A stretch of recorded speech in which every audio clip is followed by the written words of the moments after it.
Hi friends, అందరికీ నమస్కారం. Welcome to employees updates. ఈ ఛానల్ ద్వారా టీచర్లకు, ఉద్యోగులకు మరియు పెన్షనర్లకు సంబంధించి ఎప్పటికప్పుడు లేటెస్ట్ అప్డేట్స్ తెలియజేయడం జరుగుతుంది. అలాగే ప్రభుత్వానికి సంబంధించి ప్రతి అప్డేట్ ఈ ఛానల్లో తెలియజేయడం జరుగుతుంది. సో ఫ్రెండ్స్, ఈ వీడియో కనుక మీకు నచ్చినట్లయితే లైక్ చేయండి, షేర్ చేయండి. అలాగే మన ఛానల్ సబ్స్క్రైబ్ చేసుకోండి. ఇక వివరాల్లోకి వెళ్తే, ఎన్నికల ముందైనా ఉద్యోగుల డిమాండ్లు నెరవేర్చాలని అయితే అడుగుతున్నారు ఫ్రెండ్స్. ఎన్నికల ముందైనా ఉపాధ్యాయులు, ఉద్యోగులు, పెన్షనర్ల బకాయిలు చెల్లించాలని మాజీ ఎమ్మెల్సీ కత్తి నరసింహారెడ్డి ప్రభుత్వాన్ని కోరారు. 21,000 కోట్ల బకాయిలు, మధ్యంతర భృతి, సిపిఎస్ రద్దు విషయంలో ఉద్యోగులకు నిరాశే మిగిలిందని ఒక ప్రకటనలో అయితే మండిపడ్డారు.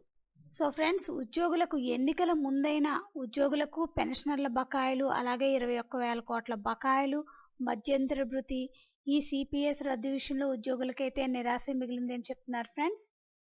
అలాగే ఉపాధ్యాయుల అక్రమ బదిలీలు కూడా సరికాదని అయితే చెప్తున్నారు. విద్యా సంవత్సరం చివరిలో ఉపాధ్యాయులు పైరవీలతో బదిలీలు చేయడం సరికాదని ఆంధ్రప్రదేశ్ ఉపాధ్యాయ సమైక్య రాష్ట్ర అధ్యక్ష ప్రధాన కార్యదర్శులు హృదయరాజు, చిరంజీవి మండిపడ్డారు.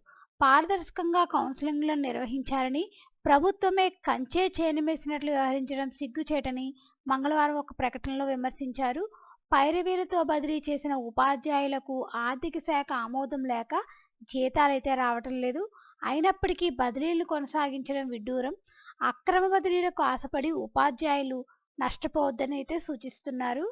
అదేవిధంగా సిపిఎస్ ఉద్యోగులపై కేసులను కూడా ఎత్తివేయాలని అయితే డిమాండ్ చేస్తున్నారు. సిపిఎస్ ఉద్యమం సందర్భంగా ఉద్యోగులపై పెట్టిన కేసుల్ని ఎత్తివేయాలని ఆంధ్రప్రదేశ్ ఉపాధ్యాయ సంఘం నాయకులు అయితే డిమాండ్ చేస్తున్నారు.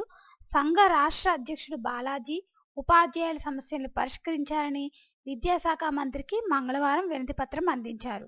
2003 డిఎస్సి ఉద్యోగులకు పాత పెన్షన్ విధానాన్ని అమలు చేయాలని కోరారు. ఎండ తీవ్రత కారణంగా 15 నుంచి అయితే ఒంటుబోటు బడులు నిర్వహించాలని విజ్ఞప్తి చేస్తున్నారు. సో ఫ్రెండ్స్, పాత పెన్షన్ విధానాన్ని అమలు చేయాలని అయితే కోరుతున్నారు ఫ్రెండ్స్. దీనికి సంబంధించి ఎటువంటి అప్డేట్స్ వచ్చినా మన ఛానల్లో తెలియజేయడం జరుగుతుంది. ఈ వీడియో కనుక మీకు నచ్చినట్లయితే లైక్ చేయండి, షేర్ చేయండి.